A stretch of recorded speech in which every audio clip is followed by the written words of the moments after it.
자, 이번 시간은 도시개발법입니다. 도시개발법이라는 것은 신시가지나 신단지를 조성하는 법이죠. 그래서 우리가 무엇보다 가장 중요한 것은 그 주거가 됐든 상업이 됐든 환경이 됐든 뭐 문화가 됐든 생태가 됐든 어떤 단지를 조성하는 것을 우리가 이야기합니다. 그래서 이런 것은 보다 체계적으로 해줘야 되겠죠. 그래서 이것도 역시 또한 도시군 관리계획 내용 중의 일종입니다. 도시개발 사업이라는 게 별도의 사업이라고 생각하지 마세요. 도시군 관리계획 내용 중의 사업이 있다 하는 걸 볼 수 있어요. 그래서 우리가 보면 국토의 계획 및 이용 법률상에 사용하는 용어가 이 법에 특별한 정하는 경우 외에는 그렇죠? 거기에 대해서 이 법을 갖다 사용하도록 되어 있습니다. 그러면 가장 중요한 의미가 이거죠. 도시개발 구역 자체는 어디 것입니까? 도시개발법 겁니다. 그러나 나머지에 대한 관점 중에 필요하다고 생각하는 것은 바로 우리가 국토의 계획 및 법률을 그대로 준용할 수 있다. 이렇게 되겠고 이 법은 6문제가 출제되죠. 그래서 앞에 개요를 갖다 해놨습니다. 그럼 제일 먼저 도시개발 구역이 지정 시에 개발 계획이 이루어지는 것을 알 수 있겠고 그걸 갖다 하는 사람은 지정권자라는 겁니다. 그렇죠? 지정권자가 누구냐 가장 중요한 것이고 그렇다면 구역이 지정되면 사업 시행자가 지정되죠. 그럼 사업 시행자가 지정되면 거기에 대한 구체적 계획이 이루어지죠. 그걸 실시계획이라 합니다. 그래서 실시계획 안에 지구단위 계획이 포함된다는 걸 정확히 인식하면 되겠고 그러면 이 실시계획 인가받으면 그 부근의 지역의 땅값과 비교해 봤을 때 가격이 싸다. 그러면 수용 사용을 통해서 집단지로 택지를 조성해서 공급하는 방식이 있겠고 그다음 가격이 비싸든가 아니면 공공의 효용 증진을 위해서 강제적으로 교환 분합할 필요성이 있다. 그러면 환지 방식으로 가져갑니다. 그래서 환지 설계한 환지 계획을 작성해서 거기에서 환지 처분하는 이런 방식이고 두 가지를 혼용할 수가 있다. 이런 방식입니다. 그래서 지금은 역시 절차법으로서 도시군계획 사업의 일환으로서 진행된다 하는 걸 잊지 마시기 바랍니다. 자, 그렇다면 역시 가장 중요 포인트가 되는 것은 도시개발구역 지정이라고 볼 수 있겠죠. 그래서 그중에 지정권자에 대한 개념을 설명하도록 하겠습니다. 그럼 그 내용 가지고 한번 정리를 해보도록 해봅시다. 자.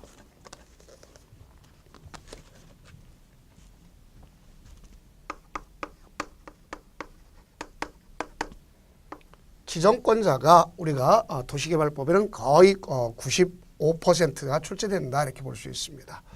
그러면 원칙적으로 누가 된다 보시면 시도지사 그다음에 대도시 시장이다 이렇게 볼 수가 있습니다.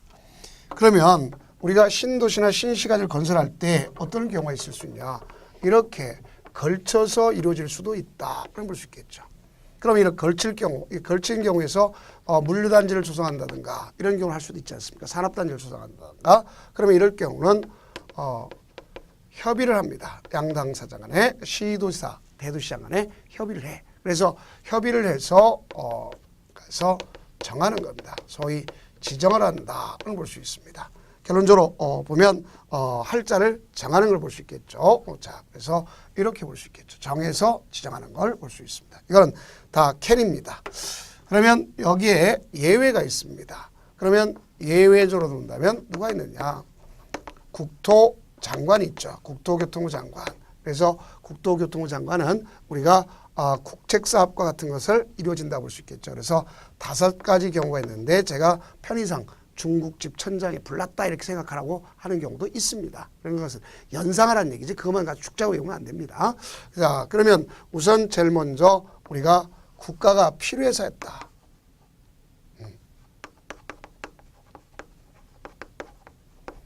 이 같은 국가가 필요 사업에서 했다. 그러면 이런 건 가장 대표적인 것이 무엇이 있는가를 잘 아셔야 되겠죠. 그러면 이렇게 국가가 필요한 사업에서 했다. 그러면 가장 중요 포인트가 되는 것이 바로 이런 걸 혁신도시나 예를 든다면 뭐 혁신도시, 기업도시 이런 것들이 다 국가가 필요해서 했다고 볼 수 있겠죠. 대표적으로 이제 위례 신도시 같은 경우, 동탄 신도시 이런 거. 과거의 정책적으로 보면 제1기, 제2기 이런 신도시들이 다 국가가 필요해서 했다. 그런 것을 아시면 되겠습니다. 그다음 두 번째는 뭐가 있느냐? 중앙행정기관장이 요청했다를 볼 수 있습니다.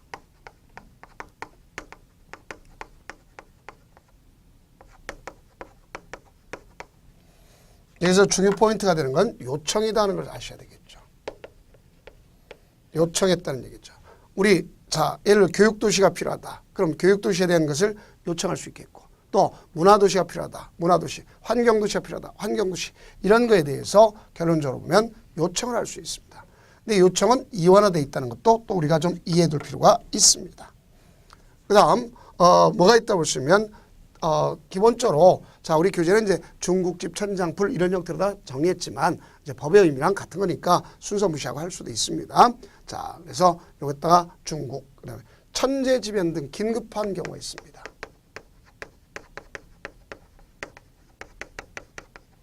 그래서 천재지변 긴급한 경우 그 다음에 이제 가장 조심할 게 여기 있죠. 자 우리가 공공기관장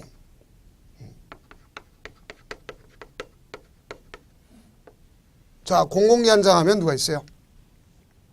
우리가 한국토지주택공사, 수자원공사, 또 농어촌공사, 관광공사, 철도공사 이런 경우가 해당하겠죠. 그럼 거기에 있는 장, 그 다음에 정부 출연 기관장이 있습니다. 그 여기면 정부 출연 기관장이다. 그러면 대표적으로 보면 역세권을 개발했던 대표적으로 보면 누가 있다고 하시면 한국철도시설공단이 있습니다. 자 그런 경우는 이런 경우에 장들이 얼마냐? 여기에 30만 제곱미터 이상, 30만 제곱미터 이상.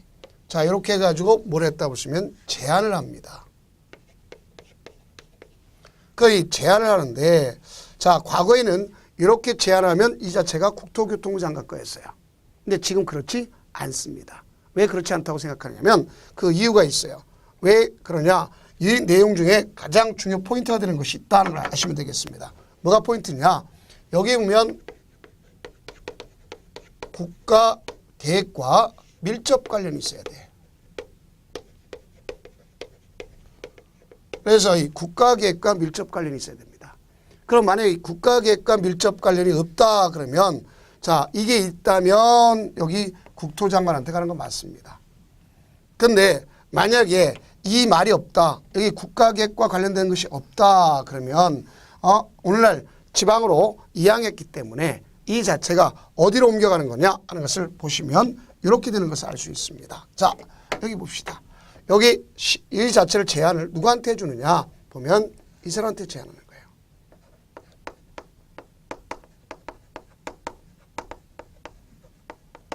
시장, 군수, 구청장한테 제안합니다. 그래서 이 사람들이 제안을 하는 겁니다. 제안을 하게 되면 이 사람은 나중에 가서 누구한테 했냐면 여기 있는 시도사, 이 사람 지정권자니까 걷다가 요청을 해주는 거죠. 해주세요 하고 요청을 하는 겁니다. 자 이렇게 됐다는 걸 알 수 있어요. 그럼 결국 요청도 두 가지 되는 걸 알 수 있고 제안도 국토장관한테 제안하는 경우와 이 사람한테 제안하는 경우 결국 이원화되어 있다는 것을 알 수가 있겠죠. 그래서 조심할 것. 자, 시장군수 구청장한테 제안을 갖다는구나 하는 것을 알 수가 있습니다. 그럼 시장군수 구청장은 지정권자는 못 된다는 걸 정확하게 이해하시면 되는 것을 알 수 있습니다. 자, 그래서 이런 형태의 것들이 있다 하는 걸 볼 수 있겠고요. 자, 그럼 여기 보면 이쯤 하면 이제 기출 체크가 필요하겠죠. 자, 거기 나왔죠. 뭐라고 되어 있습니까? 도시개발법령상 국토교통장관이 도시개발구역을 지정할 수 있는 경우가 아닌 건 국가가 도시개발 사업 필요하다. 국가가 필요하다. 당연히 맞는 얘기죠. 두 번째, 산업통상자원부 장관이 10만 제곱미터 규모의 도시개발구역 지정을 요청했다. 산업자원부 장관은 뭐야? 중앙행정기관 장이죠. 당연히 맞는 거죠. 그다음 지방공사의 사장이 자 지방공사의 사장 여기 어디보다도 없죠. 공공기관장 정부 출연기관장이지 지방공사의 사장이 있습니까? 없습니까? 없죠. 그러면 이건 틀렸네요. 자 이렇게 되면 이건 누구한테 얘기할 거냐. 나머지 사람들은 여기 보세요. 제안을 누구한테 한다 했어요? 시장, 군수, 구청장한테 하는구나 이렇게 보셨죠. 자 이걸 아셔야 됩니다. 그렇기 때문에 3번이 역시 틀렸구나 할 수 있죠. 다음 한국토지주택공사 사장 자 공공기관 장이랬죠. 그러면 당연히 맞는 거죠. 그래서 30만 제곱미터 이상으로서 여기 꼭 뭐 했어요? 국가계획과 관련된 경우만 국토장관한테 간다. 만약에 그것이 없다면 이 소리가 없다면 이렇게 간다 그랬죠. 자, 꼭 이해하시면 되겠습니다. 그다음에 천재지변 등 긴급 맞는 거죠. 자, 다음은 이 도시개발 구역에 대한 규모가 있겠고 거기에 따라 나타난 계획이 있습니다. 그러면 도시개발 구역이 되려면 이것이 되려면 거기는 규모가 있어야 됩니다. 규모와 더불어서 또 뭐 상위계획. 이 상위계획이라는 건 광역도시계획이나 도시군 기본계획을 얘기하는 겁니다. 자, 이것이 있어야 된다. 볼 수 있습니다. 그럼 이때 규모는 우리가 이상을 갖다 얘기한다. 그런 것을 알 수 있습니다. 이상. 자, 그러면 여기는 광역도시계획.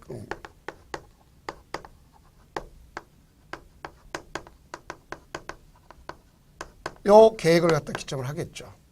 자, 그럼 여기 규모가 얼마냐 하는 것은 도시지역, 우리가 쓸 때는 도시지역도 있겠지만 도시적 밖도 있다는 걸 잘 이해해야 되겠습니다. 자, 그럼 도시역 안의 경우는 용도지역이 있겠죠.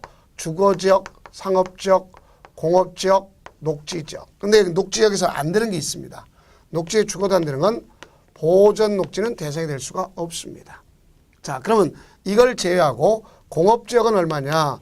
3만 제곱미터 이상입니다. 그럼 나머지는 얼마냐? 자, 이 주거지역, 상업지역, 녹지지역 중에 보전 녹지만 빼놓고는 얼마냐? 1만 제곱미터 이상이면 되는 겁니다. 그러면 도시적 밖의 경우는 얼마냐? 원칙이 30만 제곱미터 이상. 예전에는 그 척관법을 썼기 때문에 33만이라는 적이 있었습니다. 그러나 이제 30만으로 통일해버렸고요. 그 다음에 예외적으로 거기 아파트나 연립주택을 건설하겠다. 또 거기에는 4차로 이상 도로가 있다. 학교 용지가 있다. 그러면 결국 10만 제곱미터 이상이면 된다 하는 걸 볼 수 있습니다. 그래서 여기 규모를 갖다 맞추면 되는데 이 규모를 맞았다고 되는 것이 아니라 여기 있는 난개발 방지를 위해서 상위계획이 존재하는 것을 가져가야 되겠습니다.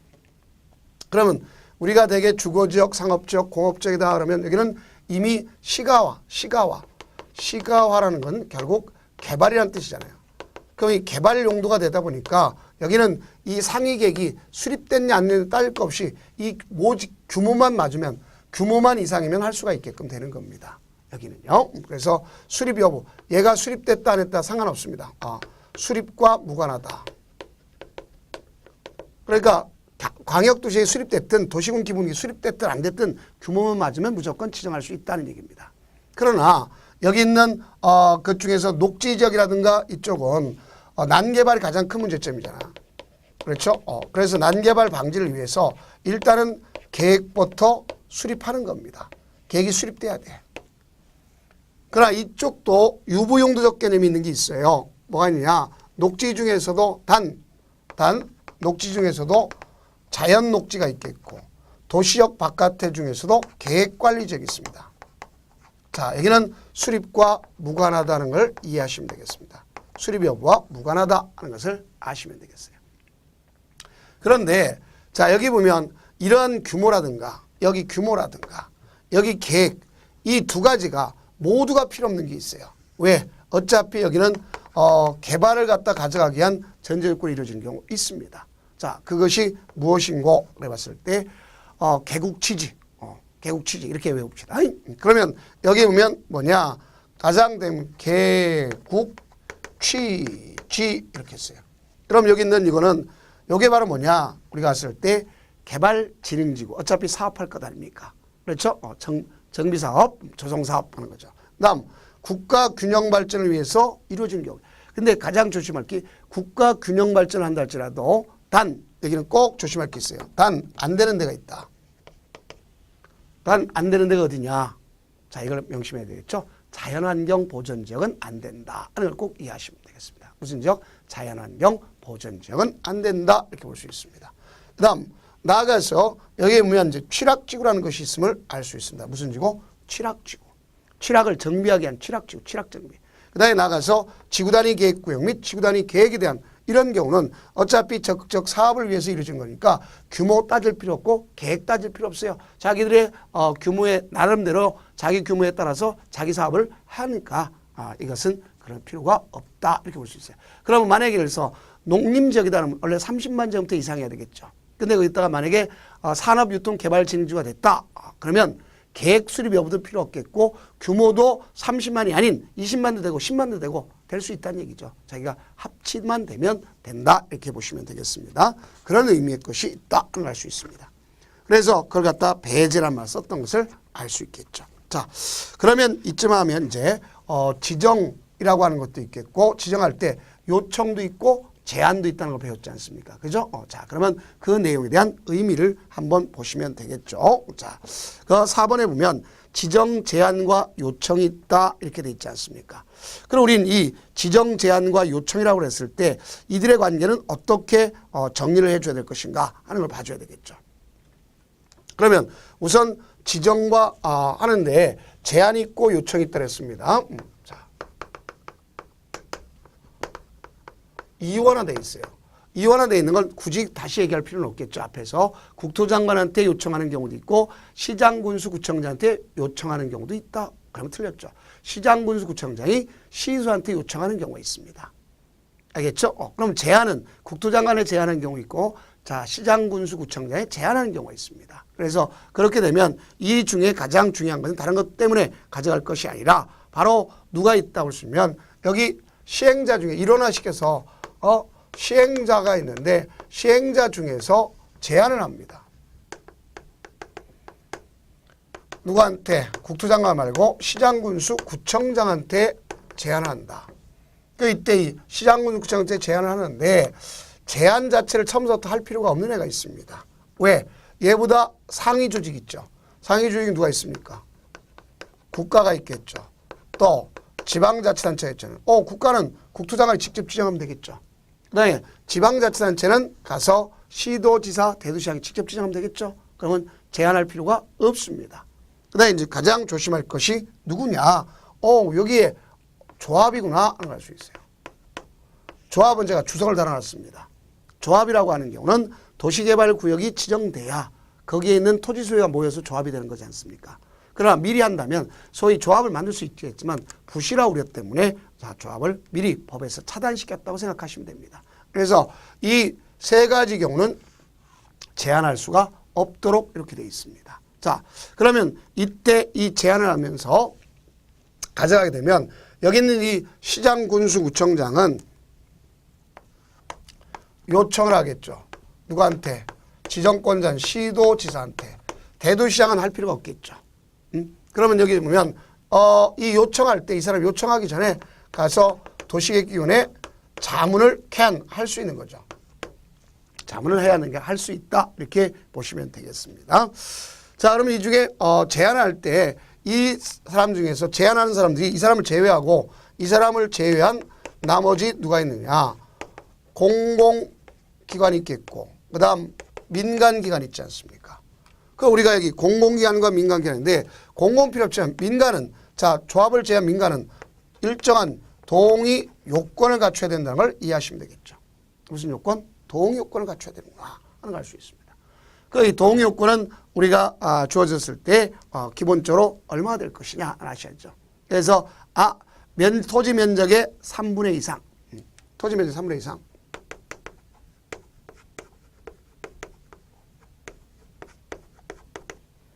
여기 토지 소유자하고 또 여기 누가 있느냐 가서 보면 지상권자도 포함시킬 수가 있구나 아시면 되겠죠. 그래서 이런 내용의 것이 필요하다고 볼 수 있습니다. 그럼 공공기관 할 필요가 없겠죠. 자, 이걸 아시면 되겠습니다. 자, 그러면 우선 가장 중요한 입장에 되는 것이 누가 있다 그랬어요. 국가한테 하는 건 빼놓고 그래서 공공기관장, 정부출연기관 30만 제곱미터 있었는데 국가계획과 밀접한 관련은 국토장관이 하는 거 빼놓고 이야기하는 것이 바로 이 단계다 볼 수 있어요. 그 예를 들면 제안받았으면 이 사람이 처리를 해줘야 되겠죠. 그죠? 제안받았으면 처리를 얼마나 해주는 거냐. 1개월 해주고 플러스 1개월 연장해 줄 수가 있구나 하는 것을 알 수가 있습니다. 그러면 자 여기 이쯤 하면 이제 뭐가 있냐 하면 그 기출 체크를 한번 해보면 되겠죠. 자 뭐라고 되어 있느냐. 도시개발법령상 도시개발구역 지정을 제한할 수 있는 자가 아닌 자. 자, 1번 틀렸네요. 조합은 제한할 수 있다 그랬어요? 없다 그랬어요? 없다 그랬죠. 그러면 나머지 한국수자원공사, 또 지방공사, 한국관광사, 농어촌공사 다 할 수가 있다는 걸 수 있죠. 그 다음에 이제 사업이라는 것은 분할도 할 수 있고 결합도 할 수 있다는 걸 정확하게 이해하시면 되겠죠. 분할할 수도 있고 결합할 수도 있다. 당연히. 그럼 분할할 때는 최소 기준 면적을 가져야 되겠죠. 자, 얼마? 1만 제곱미터 이상이 돼야 되겠죠. 그러면 이 결합을 한다 그럴 경우도 마찬가지입니다. 그 일정한 경우에 보면 서로 떨어져 있는 동일한 인접한도 상관없습니다. 둘 이상의 지역을 결합해서 하나의 도시개발구역을 지정할 수가 있다 이렇게 생각하시면 되겠습니다. 자, 그러면 여기에서 중요한 것은 뭐 여러 가지가 있겠지만 도시 경관 또 문화재 또 아니면 군사시설 이런 경우에 해당한다고 볼 수 있습니다. 그런 걸 보호하기 위해서 서로 떨어지는 이용이 제한된 걸 결합해서 할 수도 있습니다. 그 떨어져 있는 부분을 갖다가 자 이런 경우를 가져가면 되겠습니다. 또는 만약에 재해 방지 시설을 해야 되겠다. 또 주민들의 안전 시설을 해야 돼서 장기적으로 그 예방되거나 복구할 경우는 가서 결합해서 할 수도 있습니다. 자 이런 경우들이 여기에 해당한다고 볼 수가 있습니다.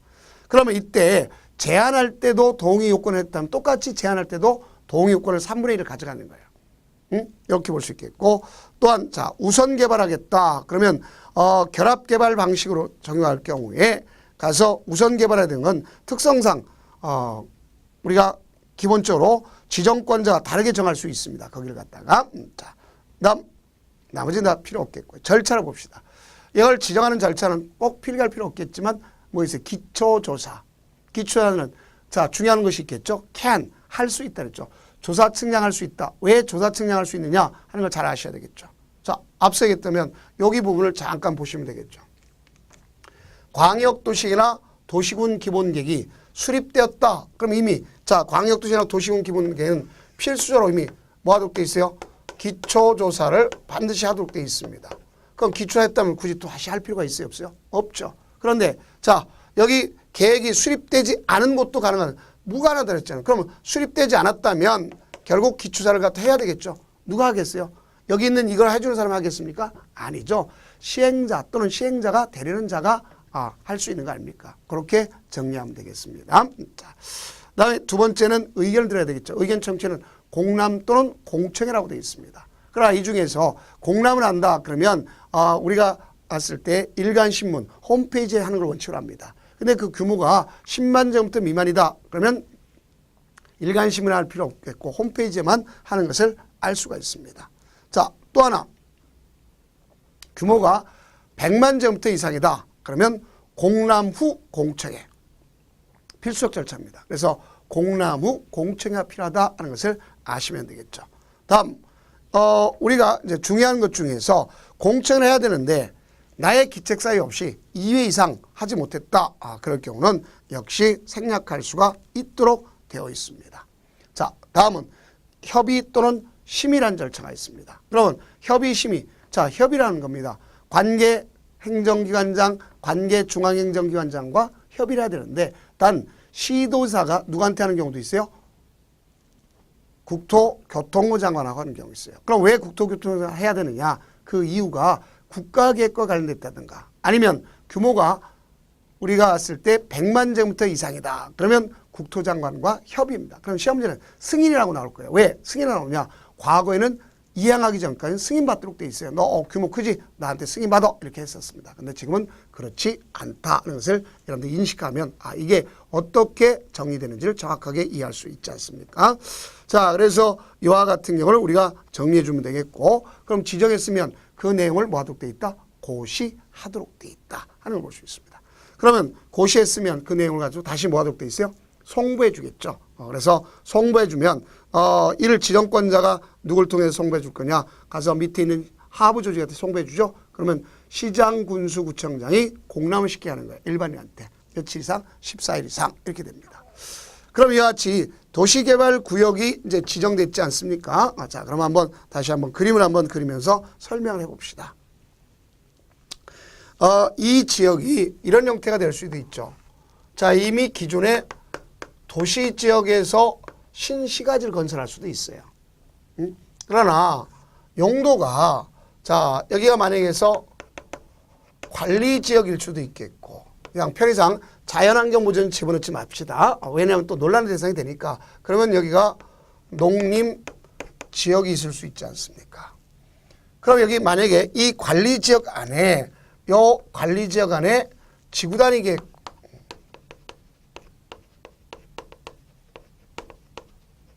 지구단위 계획구역이 있다고 생각해 봅시다. 그 다음에 또 이쪽에는 취락지구가 있다고 생각해 봅시다.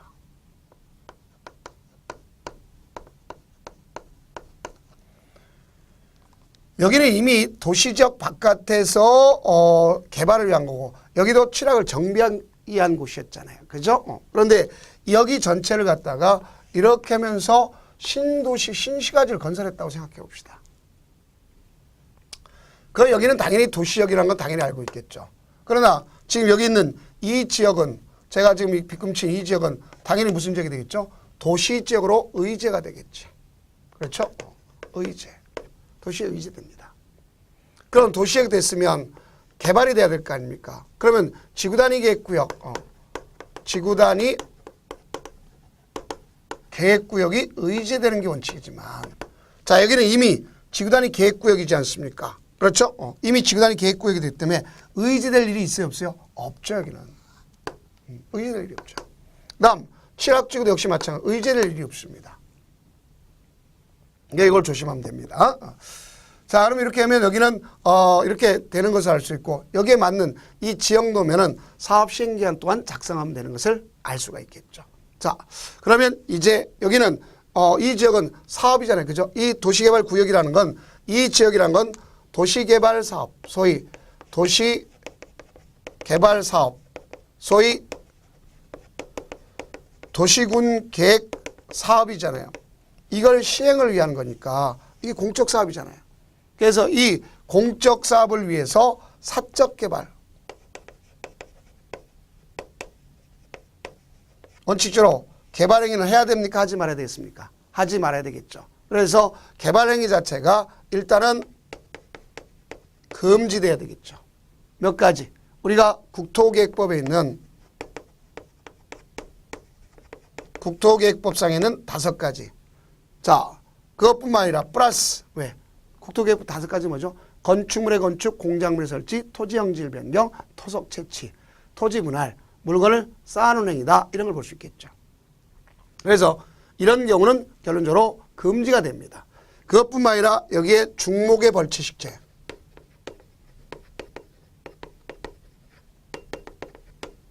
나무를 자르고 심는 것까지도 일단은 금지시키겠다 하는 얘기입니다.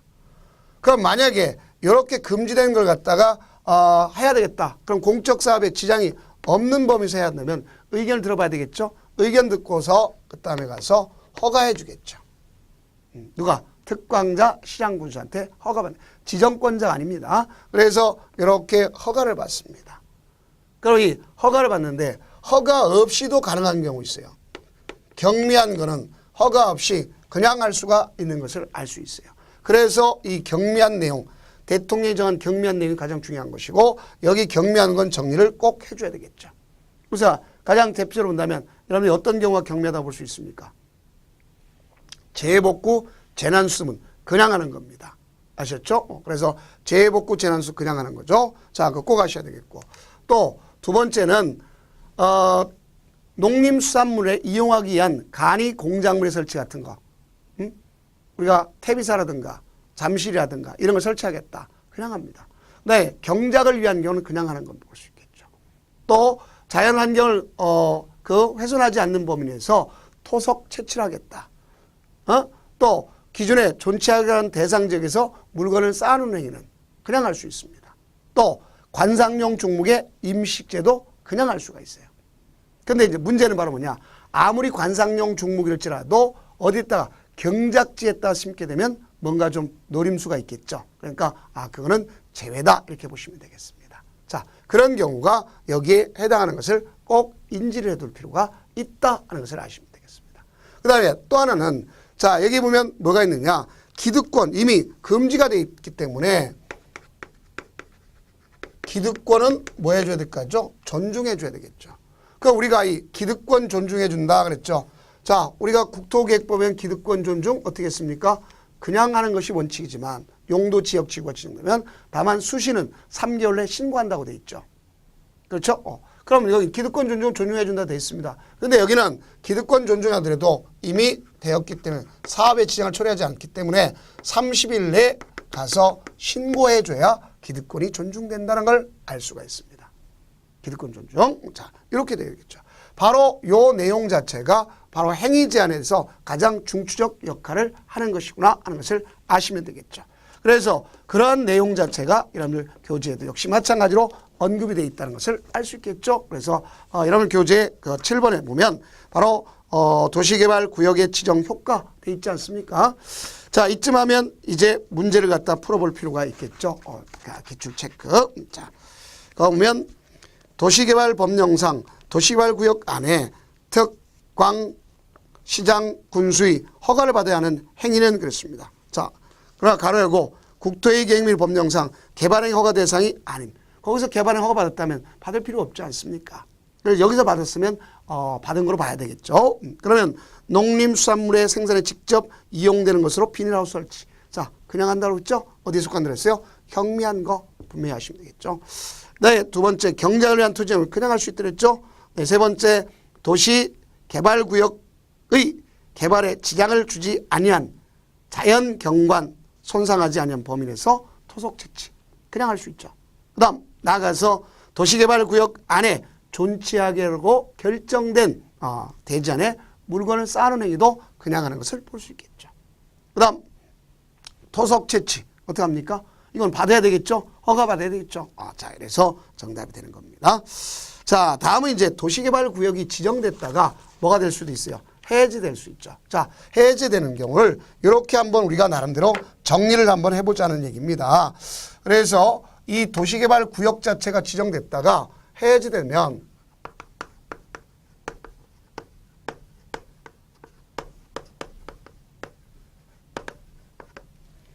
도시개발구역 지정이 있다가 해제된다. 그러면 해제되는 경우는 어느 때 해제냐? 사유는 이 사유 자체가 원래 4가지가 있습니다. 크게 보면 2가지가 되는 거예요. 4가지 사유가 있지만 왜 2가지로 했느냐? 그거는 공사 완료 여부 때문에 그런 겁니다. 공사 완료 여부. 자, 그럼 결론적으로 공사 완료 여부라는 것은 무엇을 이야기하는 거냐? 원상회복할 거냐 안 할 거냐 이것 때문에 그런 겁니다. 원상회복 여부. 자, 그러면 여기는 꼭 해제가 되면 어느 날이라는 게 꼭 있어야 되면 다음 날이라는 것이 있어야 되겠구나 하는 것을 꼭 연상시켜야 되겠죠. 무슨 날? 다음 날. 여기 있어야 된다. 그럼 한번 보자고요. 자, 여기 보면 도시개발구역을 지정하겠다. 도시개발구역을 지정합니다. 그 지정 시에 여기는 도시개발 계획을 수립해야 되겠죠. 이게 무슨 뜻이냐? 어디에 어떤 시가지를 건설할 것이냐 하는 얘기입니다. 원래는 이 구역을 지정 시에 하는 것이 원칙이에요. 그러니까 한때 해야 되는 게 원칙이다. 한때. 그런데 뭐가 있냐면 후회할 수도 있어요. 단계적으로. 그러니까 후회하게 되면 대개 몇 년이냐 그랬을 때 2년 내에 하는 게 원칙이지만 단 자족도시 규모 330만 제곱미터는 5년 내에 해야 돼. 그러니까 이건 다 누가 하는 거냐? 이 자체는 지정권자가 하는 겁니다. 누가 한다? 지정권자가. 그럼 지정권자가 안 하면 이것 안 했다. 그러면 그것이 경과된 다음 날 해제가 돼야 돼. 해제가. 그 다음 여기 보면 이렇게 해서 가져가는데 이제 누가 있느냐? 시행자가 이제 구체적 계획인 실시계획을 갖다가 작성해서 인가 신청을 해야 돼. 누구한테? 여기 시행자가 실시계획을 작성합니다. 그래서 요 사람한테 인가 신청을 해야 돼. 인가 신청을. 근데 인가 신청을 하지 않았다. 그러면 역시 다음 날. 그럼 이건 얼마나 볼 수 있냐? 이거는 3년 내 인가 신청해야 되는 걸 할 수 있어요. 그래서 구역 지정해서 직접 할 수도 있고 왜 없을 할 수도 있으니까 단계적으로 했으면 이거 다음에 이거 이렇게 될 수도 있지 않습니까? 그래서 이렇게 하시면 되겠고요. 그러면 이렇게 해서 인가를 받으면 자 이제 인가 받았습니다. 그럼 여기에서 인가를 받았으면 자 지정권자한테 인가 받았으면 이제 사업을 갖다가 시행하겠죠. 자, 이 사업 시행은 부근의 지가에 따라 달라집니다. 부근의 지가가 싸면 수용 방식을 합니다. 지가가 비싸면 환지 방식을 합니다. 그럼 여기 수용 방식이 있고 환지 방식이 있는데 우리가 중요한 역할을 하는 건 이걸 볼 수 있겠죠. 자, 그러면 기본적으로 이 수용이다, 환지다 그랬을 때 가장 중요한 포인트가 되는 게 이거 아닙니까? 자, 일단은 이런 형태로 볼 수 있어요. 수용이라는 것은 가격이 싸죠. 그렇죠? 그래서 집단적으로 택지를 조성해서 공급하는 거죠. 그러면 가서 공사 끝났다고 공사 완료 공고를 합니다. 그러니까 이 공사 완료 공고일 어느 날, 다음 날 역시 도시개발구역은 해제가 되겠지. 해제 끝나는 거 아닙니까? 그 다음에 환지했다 그러면 여기는 환지 처분 공고 역시 어느 날, 다음 날 해제되겠죠. 그럼 제가 이렇게 굳이 쫙 쓰는 이유는 바로 여기 있지 않습니까? 이 시행을 됐느냐 안 됐느냐, 시행을 전으로 기점으로 해서 달라지겠지. 왜? 여기는 말 그대로 사상효과 그림만 그리다 말았잖아요. 사업이 진행되지 않았죠. 그러면 가서 환원 문제가 생기고 환원이 되면 결국 기득권 존중 문제가 생기지 않습니까? 그래서 환원 문제가 생기고 기득권 존중 문제가 생긴다. 이렇게 볼 수 있습니다. 그 다음 여기 있는 이쪽에 있는 것은 여기 있는 개념이 있는 것은 이미 공사 끝났어. 공사 끝났기 때문에 환원 문제 생깁니까? 안 생깁니까? 안 생기죠. 기득권 존중 생길 일이 없죠. 이게 여기 가장 핵심 포인트다. 를 볼 수 있습니다. 그렇게 가져가야 되겠죠. 그래서 공사가 완료됐냐 안 됐냐가 가장 중요한 포인트다 하는 것을 여기서 꼭 인지를 해 두셔야 됩니다. 그래서 그럼 시험 잘 때 이렇게 나올 수 있겠죠. 도시개발구역이 환원되면 종래의 용도대로 환원된다. 천만에. 공사가 완료된지 안 되는지 정확하게 인지를 해줘야 돼요. 이게 가장 문제 풀 때 핵심이구나 하는 것을 아실 수 있습니다. 그렇다면 이제 개발계획이라고 할 수 있는 청사진에 대한 내용을 갖다가 우리가 인지해서 나갈 필요가 있습니다. 그러면 요 청사진에 대한 의미를 갖다가 정리할 때요. 한번 보도록 해봅시다. 그러면 이걸 갖다 뭐라고 쓰면 개발계획이라고 합니다. 청사진을 우리가 편하게 청사진을 제가 표현했습니다. 왜? 인구 얼마에 무슨 도시 하겠다 하는 것이 바로 뭐라고 볼 수 있어요? 청사진이라고 볼 수가 있습니다. 그래서 그런 뜻으로서 인지하면 되겠습니다. 그럼 이걸 갖다 우리가 개발계획 그랬죠.